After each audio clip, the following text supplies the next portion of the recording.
You are listening to the CADDle Call podcast. This is the place where computer-aided design and drafting meets humor and practicality, with a touch of business acumen thrown in for fun. Jim and Rocco, the owners of Zentech Consultants, the premier U.S. technology consulting firm for architecture, engineering, construction, and manufacturing, discuss the fascinating world of CAD with some humor and some honesty. The CADDle Call podcast. Hello, everybody, and welcome to another episode of the CADDle Call podcast with Jim and Rocco from Zentech Consultants. I am Jim, your cheery and fun host, and with me, as always, is my partner, Rocco. And who said you're cheery? I am always cheery and fun. And you know how I can prove that, Rocco? By telling you the engineering joke of the week. All right, ready for this one? I'm ready. All right. Why do civil engineers and electrical engineers never get along? Why? They can't seem to decide on any common ground. Huh? Oh, God. Oh, boy. They just get worse as the weeks go on. All right, folks. Wow. We have a guest on the show today. Steve Hathaway, who is the founder of Construction Software Solutions, is here with us to talk about the issues of an aging construction workforce and what we can do about that. So, Steve, thank you for being back on the show today, sir. Thank you. It's good to be here. Hey, you say that now. Wait until we're done. You think? Okay. I tell you what, before we go jumping into today's topic, why don't we learn a little bit about Steve and his company and what they're all about. So, Steve, what can you tell listeners about your personal background and construction software solutions? Yeah, so my personal background is I have been in construction for over 40 years, which makes me seem really old, but I did start when I was 11, so that kind of helps. But it's the only industry I know. And I've kind of been through every role within a construction organization, both on the contractor side, but then I also work for a number of software vendors along the way too. I kind of bounce back and forth between the two. But honestly, I started as a laborer 40-some years ago, and then I finished as a chief financial officer of a $400 million heavy civil contractor, working in 23 different states. So pretty extensive knowledge within that industry, within the vertical of construction and the contractor side and all the different roles there. But then, as I mentioned too, I also worked a fair amount on the technology side with some of the ERP software vendors throughout my career.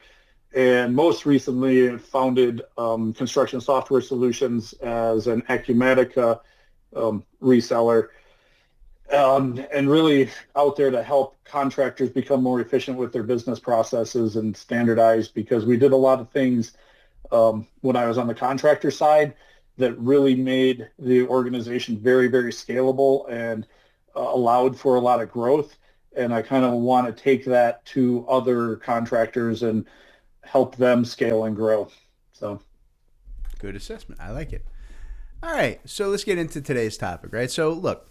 You know, the concept of, an aging out, I guess, of the construction workforce, it isn't a new one by any means, right? It really is. It's a concern that we've all been talking about for a really, really long time now. The issue is that we've spent many decades as a nation kind of steering our youth away from construction in general and the trades, I think, in particular. We told everybody to pursue, white collar tech and coding work, and that, somehow building things was a lesser career path, which I think is crazy, but that's kind of where we have been as a nation. But now I think with so many folks getting as old as Rocco and I, and starting to look at retirement, we are seeing a lot of open jobs and a lack of, skilled and trained people to fill them coming down the road at us. So Steve, like I said, right, this really isn't a new problem, is it, right? It's been around for a bit, and we haven't really addressed it as an industry. And why do you think that is? Yeah, I would say I completely agree with you that it has not been addressed, and it has been around for a long time, because I was recently at a conference And one of the topics at that conference, one of the presenters was talking about this problem where everybody's aging out and all the good talent is leaving. And I'm thinking, yeah, that sounds like the exact same presentation I heard 10 years ago, and 10 years before that, and 10 years before that. I mean, but it's a good presentation. You want to reuse it. Right. It is an ongoing thing. I mean, people are always moving out, and people are always worried that the people that are moving out of the industry are taking all the knowledge with them. It's continuous. It's going to be there forever. However, I think what makes it a little unique in construction is that if you are a mature company that has been around for 100 years and you do $500 million worth of work or $1 billion worth of work a year, you've got processes in place and you've got data being collected to help solve this problem as your people age out. But in construction, you have a lot of companies. In fact, most of the companies are less than 10 years old. So you always have this knowledge that's in there, but those companies don't necessarily have the processes in place or the data extracted from the heads of the people who are their senior management before they move on. So yeah, it's an ongoing problem in construction just because the age of the companies. They're not mature enough to have the processes in place to deal with it. So that's a fair point. I never really thought about that in terms of the age of the actual companies. That's a very good point. So look, I mean, I think the thing to keep in mind here is construction is never going to die out because of a worker shortage. I mean, I agree 100% with Steve on this. Right? The simple reality is that we're always going to build. It's part of the human condition. We're going to find ways to adapt and retool and retrain and even implement advanced technologies to fill gaps in the workforce, whether it's on the physical or the technology ends. And I think the key is, how do individual companies get to that point, right? And survive the turbulence that we're already seeing, right? That may even get worse before it gets better. So Steve, how can a construction firm start building, I guess, some sort of resilience or response, right, to these kind of issues in the near term? Yeah, so for the near term, the biggest impact that you can have within your organization is really to standardize processes, to make sure that all your projects are being run in a consistent manner so that you could take a person, say a project manager, from job A and slide them into job B without them missing a beat. They should be able to see all the documents they need. They should be able to see all the data they need, the reports they need, and know what's going on from job to job without having to learn a new process just because they switched projects. And I see, again, going back to a lot of those smaller, younger companies where projects are being run as individual islands of information. However, that project manager is used to running them, say at a past project, that's how they run the project at this new company. And then there may be another job at that company, again, where a different project manager is running it completely different, and how they're tracking their costs, how they're reporting their production, how they're looking at profitability. You got to find a method and a process where everybody is doing the same thing. And honestly, it's easier now to do that than it was 20 years ago, because now there's systems out there to help you do that reach out into the field, where 20 years ago to get a system that reached out into the field from a technology standpoint was difficult, because everything was not just browser based back then. You had a lot of technology hurdles you had to overcome. So it is easier today than it used to be, but I still hesitate with those younger organizations where I don't necessarily see them taking advantage of it. They don't want to spend the money on those systems, and they kind of just let people do their own thing. So you really kind of got to get into that standardization. Yeah. I mean, standardization, if nothing else, right? It's the key to efficiency and saving money and meeting your deadlines too. So it's a win across the board with that. So. So Rocco, let's wake you up. You basically spend your entire life on the phone talking with Zentex clients. How big of an issue is this for them, right? And how many of them are actively discussing or looking for ways to address it? Yeah, it continues to be an issue, but it's been, like you guys are saying, it's been for a while, and the political climate impacts it, technology impacts it, where the economy goes impacts it all. Um, so I think all these things continue to develop, but the evolution of technology is has been a huge help, and I know we're kind of pitching our own story here since we're involved in technology, but it does play a big part. And construction, everybody knows, construction has been lagging in the adoption of technology, although it's catching up. But it does help. Um, a big deal, but also deploying some of the points that we're talking about here, the factors of even cross-training people and making sure that people aren't working in their own little silos, is key. Okay, fair enough.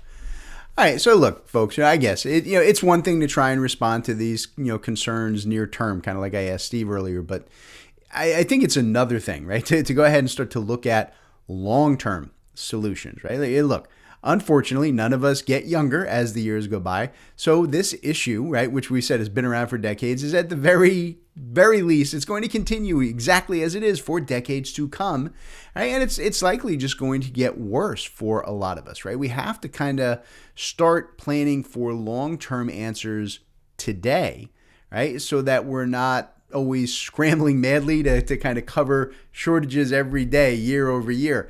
And that sounds like, a recipe for madness and stress drinking and heart attacks for me if you just let this go until you don't have any other choice. So Steve, what do you think companies need to start focusing on today to kind of help them alleviate these issues in the decades coming up? Yeah, so in the last topic you mentioned, we were talking about near term, and there it was really about process. But now if you're talking for long term, it really goes down to data structure and how you organize your data and how you organize specifically job costs and cost codes and activities in the field so that they are broken into measurable, repeatable pieces that you can compare from job A to job B to job C, the same activities that may be happening on all those different projects, and to see your productivity and to see how much it costs you to complete those activities so that you can go back to estimating with that data. Because what happens, again, younger organizations, they have to hire really expensive estimators because the estimators have to have all this data in their head in terms of how long it takes to accomplish a task. The estimators, these senior estimators, have all this stuff from years and years and years of experience, but it's hard to scale that way. You can't grow constantly hiring the most expensive estimators. So in order to bring that down, if you have job costs and cost codes that are repeatable and measurable, that now you start to collect that data in terms of your productivity and your cost for those activities. It goes into a system, preferably your ERP system. And from there, it presents data back to estimating so that you can use less skilled estimators and they can go look things up in the system in terms of productivity and duration for different activities, that it's all tracked there. And you may have 20 projects or 100 projects or even 1,000 projects where you have that same activity, and you can present that data to a much less experienced estimator, and they can put together just as good a bid as the senior estimator who had everything in their head. And I always kind of like to compare it to go back to McDonald's as an example, where their organization that has grown and scaled with the use of technology, where you think back when they first opened back in the 50s and the 60s, they had people at every individual store counting the inventory and putting it on paper and ordering it and making sure there was enough in stock to complete business for the next week. Well, now they've moved that all the way down from people managing inventory all the way down to people at cash registers, say 10 years ago, picking pictures of what you were ordering. So the level of employee needed to do the ordering has gone from like an inventory manager down to somebody running the cash register, where the cash register orders the stuff automatically. Again, it's due to technology. And now they've moved it to the next step where they put it in front of the end user, and the end user goes into McDonald's and they order at their kiosk or they order at their phone.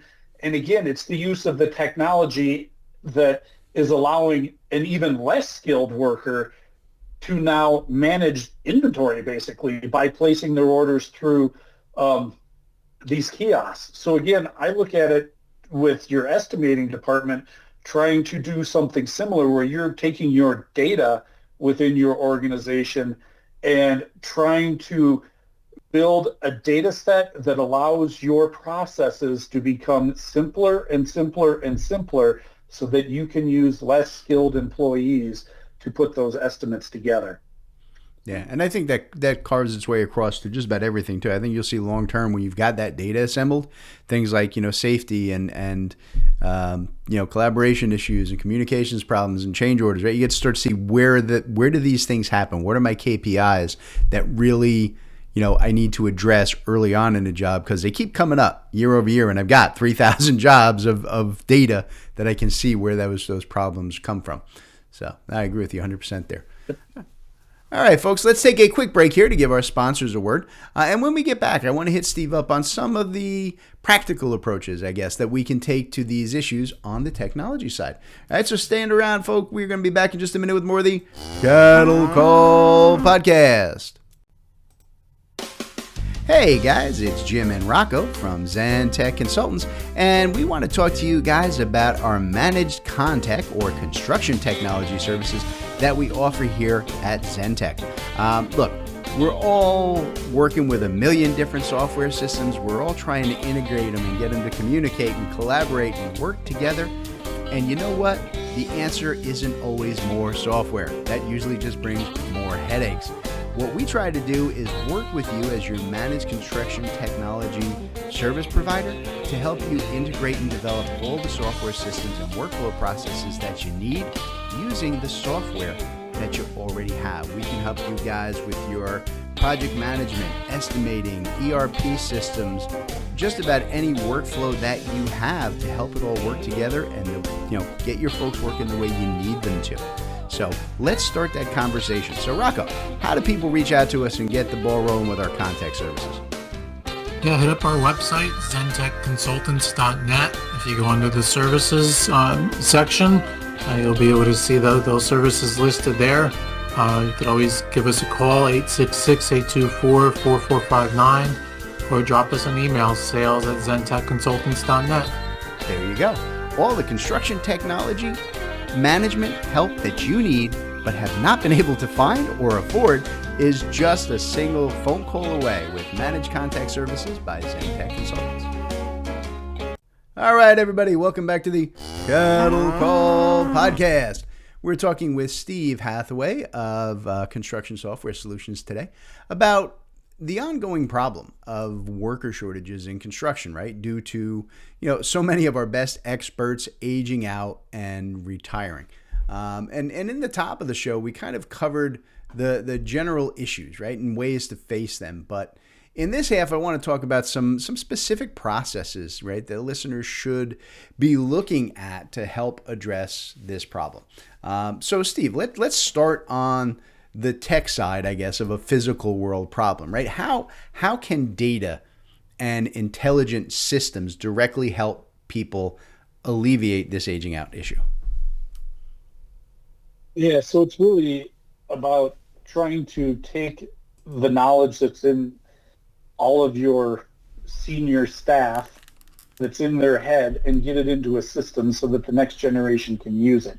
And again, when I said at the beginning that the larger organizations that have been around for decades and do $500 million worth of work or more, those companies are usually pretty good at it, at getting that data out and getting it into systems. It's more the younger companies that have the problem, because the younger companies are often just struggling to survive, and they don't really have the time and the effort and the capital to really look at a long-term problem like this. It's hard to look at a 30-year problem when you're only 5 years old, right? So it's so far out in the future that they tend not to focus on it. But really, the goal is to get good data. And then we talked about breaking down that job cost structure into something meaningful for your organization. But to get good data today, because you need that data to accumulate over time so that you can not need such skilled workers 10 years from now. And it takes time to collect that data. You may only do 10 projects a year, and if you're looking at the data within those 10 projects, trying to find repeatable tasks, repeatable activities to measure, well, that's only a sample set of 10 every year. So it takes a number of years to get a good sample set of data so that you can have less skilled estimators or less skilled project managers through process control and things like that. So I guess the real thing is, how do you what do you address on it today? Start today by getting a solid job cost structure, and start today by defining processes. Fair enough. Yeah, I mean, exactly right. Even if it's not something that you're planning on addressing today or tomorrow, you got to start the data collection now. Otherwise, you're never ever going to be able to get to where you need to be. I also think it's important when you're planning out a strategy for a company, right? Or even overall as a whole industry, that we focus on bite-sized, achievable results, right? It's one thing to say, hey, we're going to use tech and data to address issues and help us identify patterns and make decisions and all of that. And those are good things, right? Sure. But I think knowing exactly what you're looking to do with that data, right, and how you're going to apply it is even more important. So, Steve, who are the first groups of employees, right, that you would target this kind of developed data at, right? Where do you think it's likely to be most impactful for employers? Well, yeah, so for construction companies, I always focus on the field. They're the ones that need the data to make better business decisions out in the field. And somehow magically, it works every time when construction, if the field is profitable, then for some reason the whole company is profitable. Amazing. So, who'd have thought? Yeah, it's amazing how that works, right?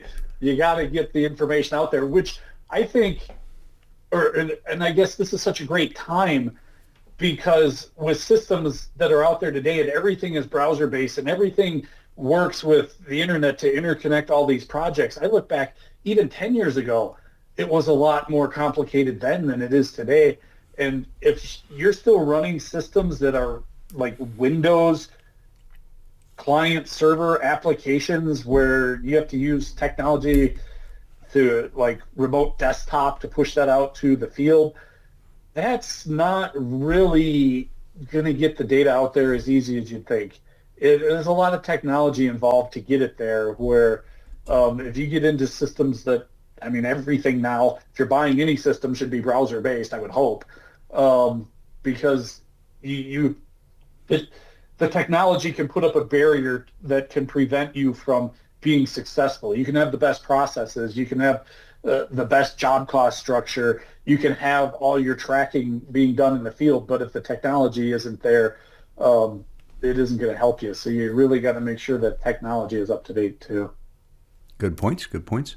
So, Rocco, what do you hear, I guess, most about the worker shortage, right? Do you find that our clients are talking mostly about struggles with their highly skilled top end people, or is it more like the mid level workers that they're struggling to get in line?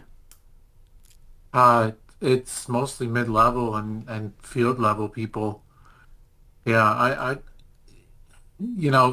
I think there are areas of upper management that you could apply within at the business level within the organization, but the mid-level and and field folks are definitely more difficult to find.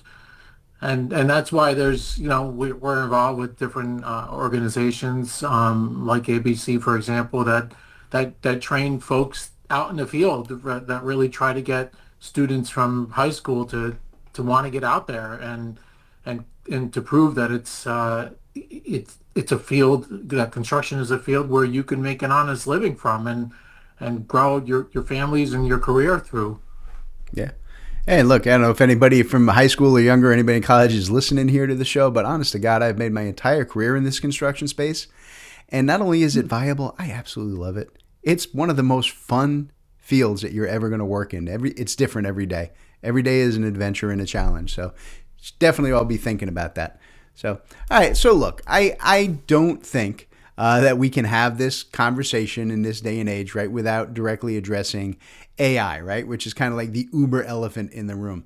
And look, while I do not believe for one moment that AI can replace skilled construction people, particularly the field management staff, I do think it's going to quickly become one of the most important tools in your toolbox. I mean, it's like the advent of switching from, hand to power tools, right? Y'all can decide you want to resist if you like, but you're going to be left behind if you don't find ways to include that in your daily operation.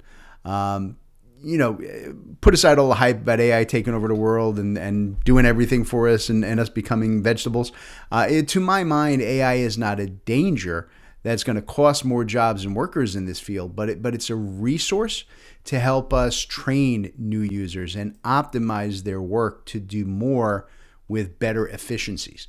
So Steve, let's get your opinion on that. What do you see as AI's part in kind of resolving this issue going forward? I see AI really helping companies do more, be more productive, more efficient with less talented or less talented people, I guess, less skill. However, now let's talk about that for a second, because yes, it can do that, and that is the dream, but AI needs two things. First of all, it needs validation to make sure that it's actually giving the right solution to whatever problem it's being presented with. Absolutely. Somebody needs to be able to go in there and validate that what AI is doing is correct. You don't want to turn your business over to AI and walk away. So you still need skilled workers, but maybe fewer of them. Okay, yep. That's fair. But the other thing is, AI is not magic. It doesn't come up with stuff on its own. It looks at data and makes and presents solutions based on data. And if you don't have good data within your organization, AI isn't going to be able to do anything inside your organization, at least not off of your costs, your production, your history. It's not going to be able to do anything if you don't have consistency for how you're tracking it. If you are just ad hocing every project and every project's completely different setup than the previous one, it's not going to be able to figure anything out. So you got to still go back to what we were saying earlier of standardize processes and standardize your data. Otherwise, AI doesn't help you at all. But it will help your competitors that are doing that. So there you go. Something to think about. That's exactly right. That's exactly right.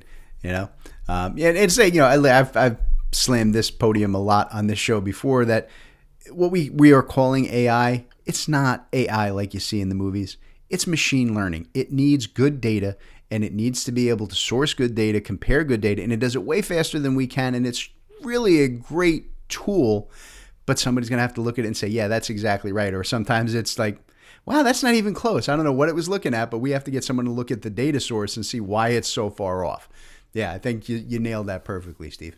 So, all right, folks, as always, I like to give our guests the last word on the show, hopefully on a point that I didn't know I should ask them about. So, Steve, what else do you think listeners should be thinking or doing about the aging out problem? I would say that there's really skilled young people out there too. It's not always just the people aging out the young people may not have all the experience, but maybe the young people have more motivation because they're young and they're hungry and they got a family they got to deal with and they're trying to buy a house and they're fresh out of college and they're motivated to make a statement about themselves. So they're motivated. But in order to attract those people to your business, they aren't going to go to companies with old technology or no technology. They're going to go to the ones that are more current in their technology. So really make sure that your technology does not get stale. I've seen, I still see construction companies out there that are running on green screens, character-based systems for their accounting and project management. Now, there's not very many of them, but they're still there. And it's like, man, how do you hire somebody out of college that wants to work on that? And they don't. So it brings down your organization as a whole, and you end up with not getting the best talent. So I guess technology isn't just there to solve your data problems. It's also kind of an HR recruiting tool. So something to think about. Yeah. That's all. Excellent point. I like it. All right, folks, with that, we're going to wrap it up here today, but I did want to take the opportunity to just say thank you, Steve, one more time for being here, man. It's always a pleasure to have you on. Yep, it's always fun. I love this show. All right. Good time. Hey, we actually have one fan. That's always good. All right, folks, we're going to get out of here, and we'll catch you next time on the CADDle Call podcast. All right, everybody, today's CADDle Call was brought to you courtesy of Zentech Consultants. That's Rocco and I. Zentech Consultants works with design and manufacturing firms to help our clients purchase and implement the software that they need in these complex industries. We provide a single point of contact for clients to buy, develop, and learn the most vital software systems for your specific needs. Zentech strives to be your trusted technology partner from your initial needs all the way through long-term support and training for your entire staff. So Rocco, why don't you tell them how to reach out to Zentech? All right, yeah, you can reach out to us through zentechconsultants.net. You can email us at sales@zentechconsultants.net, or you can even call us 866-824-4459. Excellent. We look forward to hearing from you all.